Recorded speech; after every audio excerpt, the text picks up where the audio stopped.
Well, good evening, Las Vegas. I always thought I'd be saying that with like a 40-piece orchestra behind me, but hey, I'll take this, the big room as sages. Appreciate being here. Thank you very much, Dr. Fearing and Dr. Obib, for having me. You guys put together a great group of talks, so thank you very much. I'm going to talk about how to brand and market your practice, something I put a lot of pride in. Here's my disclosure for 7 seconds. Talk about branding. Who doesn't know the guy in black there? Branding, when I think of bariatric endoscopy, I think of Dr. Galvo, and he's done really well. He has more Sky Miles than Santa Claus. That guy's everywhere. He's training people all over the country because he's made a name for himself in that. And so I like to share that. Of course, my good friend Rachel Moore in there as well. Well, who knew in medical school that you're going to have to know how to run a business or even do marketing? Basically, you have 2 options if you're in private practice and the hospital's not taking care of it for you. You can hire a marketing team, which may be effective if you're in a saturated market like Chicago, New York, LA, something like that, but it can be very costly. Or you can take these relatively simple steps to differentiate yourself among others. A couple things I would like to ask you to do is you have to let go of fear. As you're putting yourself out there as a business person, taking care of patients, you have to put away the fear of what your colleagues are going to say. Why are they marketing? Physicians, it should just be taking care of patients and not worry about that. So you got to let go of that fear. You also have to let go of the fear of what people are going to say about you on social media. The more present you are out there, the more people are going to try to take you down. Let that go. And then finally, of thinking patients as dollar signs. And I know that sounds a little harsh, but if you're an entrepreneur and a business owner, you really have to think about how you can generate revenue for your practice. So how do patients find you? I've got a diverse practice. I do bariatric surgery, so a lot of that comes from patient referrals, so from their sister or their cousin, whatever. For my general practice, I usually get those referrals from my general practitioners. For my cosmetic practice, that's usually internet, and then of course some insurance listings as well. But the number one thing you have to do is constantly improve patient satisfaction. They can be your best allies. Happy patients are going to come back time after time. Cost-wise, it takes about 3 to 5 times as much to generate a new patient as it does to keep a happy one.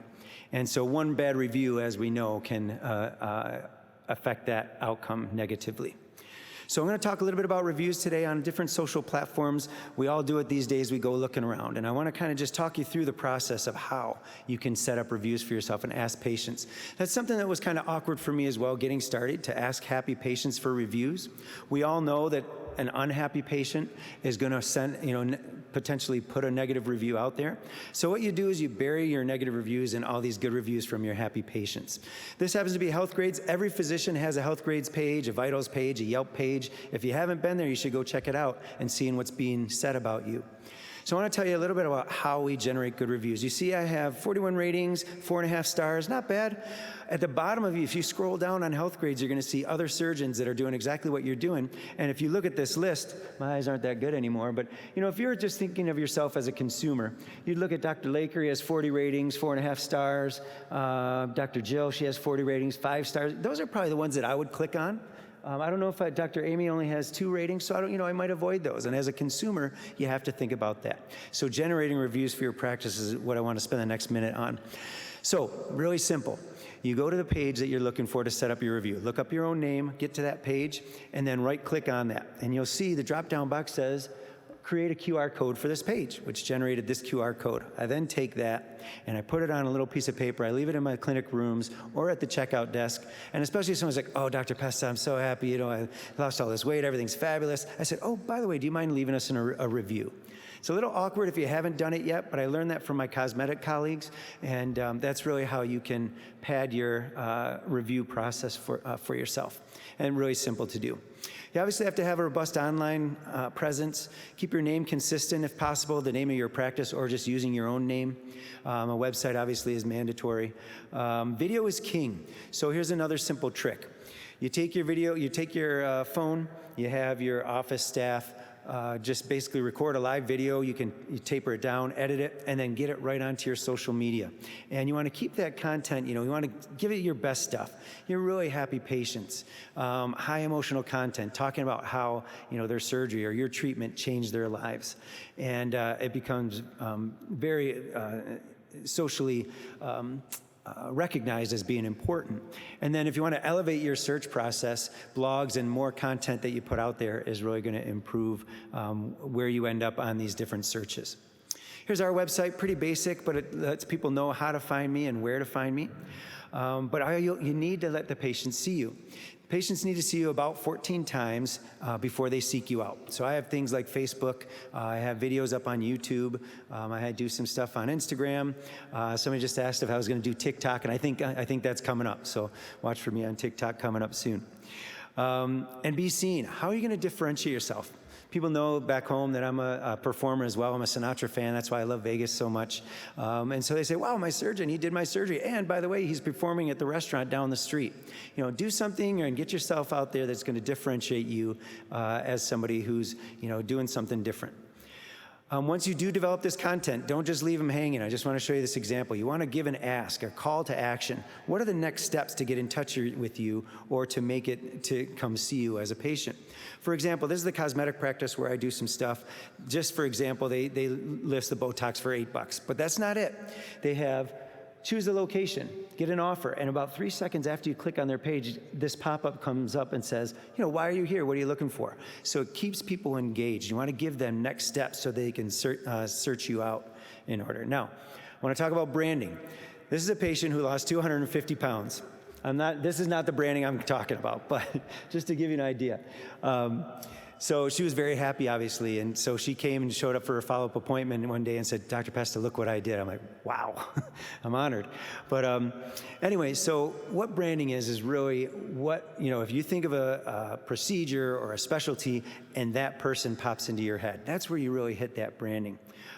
So, that should be your goal. On your internet stuff, have before and after photos. That adds basically social proof.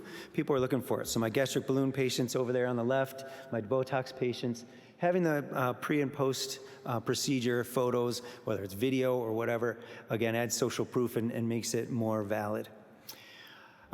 We found this effective, local media exposure, so we bought a spot on the local TV show. The return on investment for that was fantastic.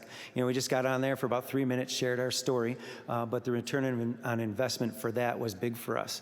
I know it was fun, because when people see you on TV, they may not realize that I paid to be on there. They think, oh my gosh, Dr. Pesta is on TV. He must know everything about this. So, again, differentiating yourself from your colleagues in the surrounding area. These types of things can be helpful. Go above and beyond. All my bariatric patients get this wristband. Always call Dr. Pesta. This is my triage system. This is how I save my ER visits. This is how I save my unnecessary readmissions. That's my cell phone number on there. And believe me, patients do not take advantage of that. But it gives them a peace of mind to go home and know that, if I have any issues, I can call Dr. Pesta and I have his number right here. And they happen to show this wristband to their family, like, wow, what a great doctor that Dr. Pesta is. He gives you his cell phone number. So don't be afraid to do that. I like that option. A couple things not to do. What do we hate as consumers? Phone trees, being transferred to another department, or waiting on hold drives me crazy. So if you have something you're trying to promote in your practice, you might even set up a separate website for that or a separate phone line with someone who's trained how to answer those questions. And because you don't want to transfer these patients, they want the phone answered within about 20 seconds. Online resources, as I told you, everybody has these pages already set up for you in your practice. So check them out, make sure you know what's on them, and protect them. I like this one. Done is better than great. A lot of us have the tendency okay, I want to set up the perfect website, the perfect videos. Just get something out there. Take that video of today of you hanging out at Sages and post it on a new Facebook page that you just set up today to start promoting yourself. Done is better than great, and just get started as soon as you can. We asked for best advice I ever received. I hear a lot at these conferences, we kind of badmouth, oh, this patient came from here or came from down the road. We as clinicians need to lift each other up. If I get a complication from a surgeon down the road, I say, he usually has pretty good outcomes. He's a good guy. I'm sorry you had this problem, but I'm happy to take care of you. So I would like us all to continue to lift each other up and not badmouth the competition. Just what you want to do is be better than the competition. You don't have to talk negatively about them. And then finally, I wish I knew earlier how to value my worth and ask patients to pay appropriately. So for instance, you have a patient who wasn't paying their copay for $40 and you send them to collections. Well, that patient just spent $2,500 on a facial and cosmetic injectable. So people are gonna pay money where they want and realize your value and your worth, and it'll make your practice exciting, and you'll reap the financial rewards that you worked so hard to earn. So with that, I wanna say thank you very much. I'm from Michigan. We got great beaches. We got a great city. Come see us sometime. Thanks, everybody.